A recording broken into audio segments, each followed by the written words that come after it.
Hello. So in today's lesson, our learning targets are I can graph quadratic functions in standard form, and I can identify the domain and range of quadratic functions. So if you recall in our last lesson, we went over kind of the basic characteristics of quadratic functions, like how to find the x and y intercepts, the axis of symmetry, and the vertex. So today we're going to kind of review some of those aspects of quadratic functions again, and additionally we're going to apply those to graphing quadratic functions, or as we learned in our last lesson, parabolas. So first off, let's start with an example. So suppose we are given f of x is equal to x squared minus 2x, and let's do, let's see, minus 24. So, when we want to graph a quadratic function, we generally want 3 points. So if you recall, when we were graphing linear functions, so in the form y equals mx plus b, we generally only needed 2 points to define the line, because you just connect the dots to the line, and there you get your line. So if we have y is equal to ax squared plus bx plus c, in this case, we really need 3 points. And 3 points that are really convenient a lot of the time are to find the x-intercepts and the vertex. So this is in cases where we have 2 x-intercepts. So we would find our x-intercepts, say they're here, and find the vertex. And then we just kind of draw a smooth curve through the points. And that is how we graph a quadratic function. So the hard part is finding the x-intercepts, which isn't that bad, and the vertex. So that's the difference between graphing linear function and quadratic function. So I'm going to erase this quickly. So our first step is let's find the x-intercepts of this. So to find the x-intercepts, we set our function equal to 0. We get 0 is equal to x squared minus 2x minus 24. Now that we have our equation in this form, which should be very familiar, we have 3 options. We can factor, we can complete the square,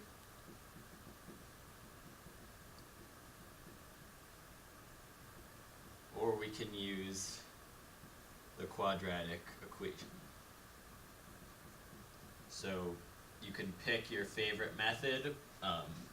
In this case, my favorite method I think is going to be factoring, because we can say 0 is equal to x minus 6 times x plus 4, and then we get our solutions are x is equal to 6 and x is equal to negative 4.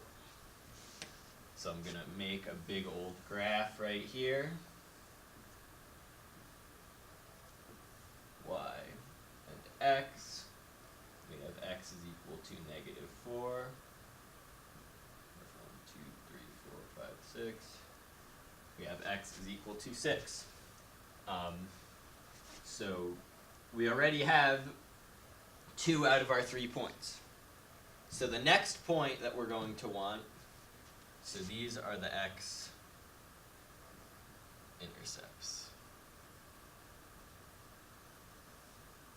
So now if we want to find the vertex, which again, last time we discussed that if a is positive, so a is just equal to 1, the vertex is going to be a minimum in this case.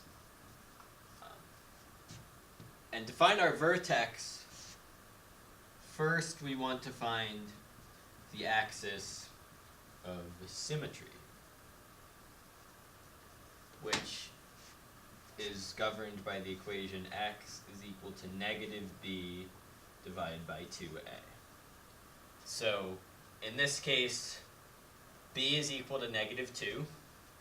So we're going to have x is equal to negative times negative 2, all divided by 2a. A is just equal to 1, so we have 2 times 1. And that is going to be equal to positive 1. Thus, our axis of symmetry, I can draw it, is going to be the vertical line x is equal to 1. So we will call this our axis of symmetry. So now we have the x value of our axis of symmetry, but we still need to find the y value. So how we would do that is we would take our x value and we will plug it back into our equation. So for the vertex, we would get f of 1, which f of 1 is equal to 1 squared minus 2 times 1 minus 24. It's going to be equal to 1 minus 2 minus 24. It's equal to 1 minus 26, which is equal to negative 25. So the coordinates of our vertex, or our minimum, our x coordinate is going to be 1, our y coordinate is going to be negative 25. So I'm going to go down 25 units, I guess way down here, and write 1. And that is going to be our minimum for a vertex at 1, negative 25. And now we're just going to connect the dots with a smooth curve. So we'll get something like that and something like that. So that is how you graph a quadratic function that's in standard form. So I want to do a quick kind of digression on the domain and range of these functions now that we know how to graph them. So the domain is going to be the possible x values. So the domains of quadratic functions are very easy because they will always go on forever in both positive x and negative x. So our domain will always be all real numbers, which we could write as that. We could write all real numbers, or we could write negative infinity to infinity. So that's pretty easy. It's always going to be all real numbers. And you can see that because in any quadratic equation we could plug in any number for x and we'd get an answer for f of x. There's no kind of forbidden answers. The range is going to be a little bit trickier. So a reminder, the range would be the possible y values. So with the range, we want to look at where our vertex is. And we want to see whether or not it's a maximum or a minimum.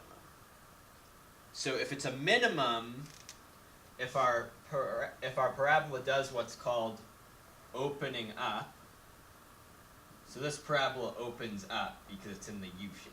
It's in the right side up U shape. Then we know we're going to have a minimum, right? And in that case, our range, our lowest possible value is going to be our minimum. I guess that is the definition of a minimum. So we'll have negative 25. And it goes on forever in that direction.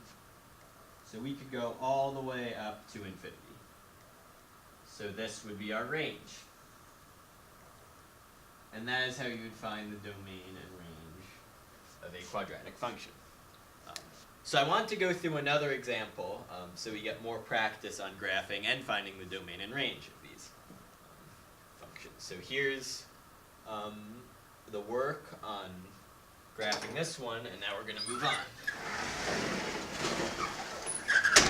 So let's do f of x is equal to negative 3x squared plus, let's do 12x plus 4. So again, our first step is we want to find the x-intercepts. To do that, we're going to set it equal to 0.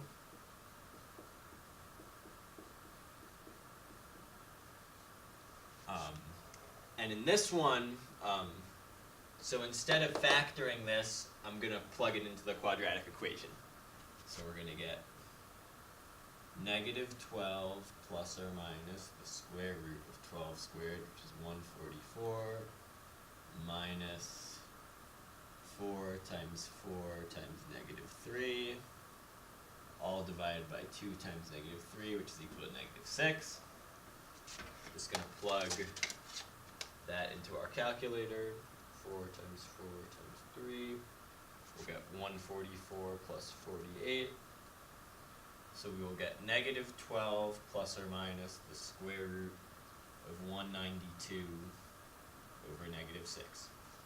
So when we're graphing, I think it's easiest to just plug this into our calculator so that we get a decimal answer.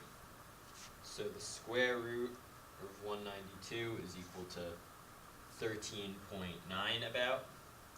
So we get negative 12 plus or minus 13.9 over negative 6. Negative 12 plus 13.9 divided by negative 6 is going to be about negative 0.32. So we'll get negative 0.32. Or if it's minus, we would get negative 12 minus 13.9 divided by negative 6, which will be about 4.32. So those will be our x and y intercepts. So let's make a big old graph right here.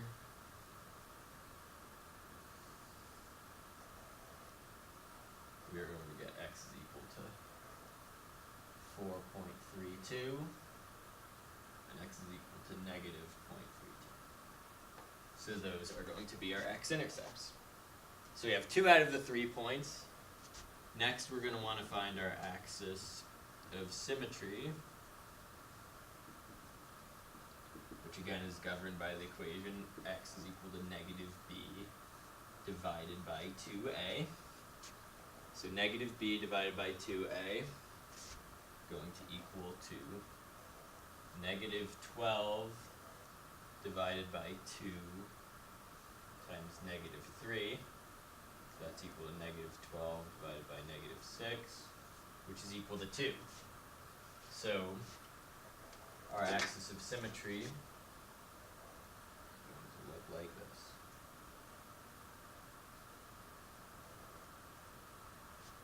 And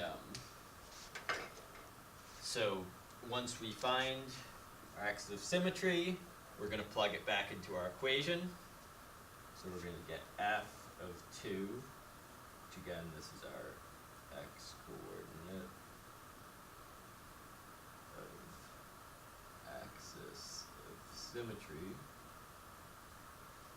And that is going to be equal to negative 3 times 2 squared plus 12 times 2 plus 4. 2 squared is 4.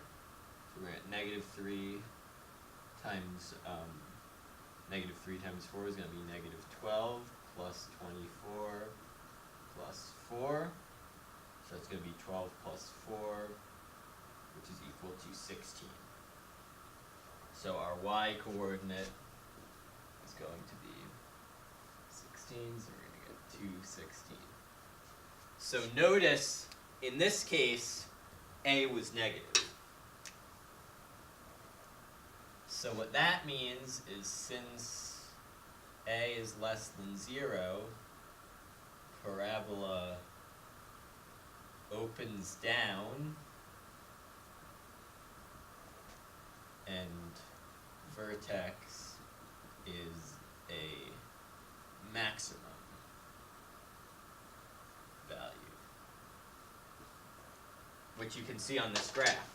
We have a peak of a mountain instead of the low of a valley. And then we just connect the dots like that. And that would be the graph of our parabola. So again, this is going to be a maximum from the vertex. And those are our x-intercepts. So if we wanted to find the domain, our graph goes on forever in both of these directions. So it's going to be all real numbers. Our range is a little bit different this time. Since our parabola opens down, it has a maximum value. So our minimum value is going to be negative infinity. Remember that we have an open parenthesis since it does not include the number negative infinity. And our maximum value is going to be 16. So with 16, we'll put a bracket right here. And so that is the domain and range of this quadratic function. So that is the conclusion of our lesson on graphing quadratic functions in standard form. In our next lesson, we're going to go over vertex form, which is another method of graphing quadratic functions that in some cases could be a little bit easier. So stay tuned for that.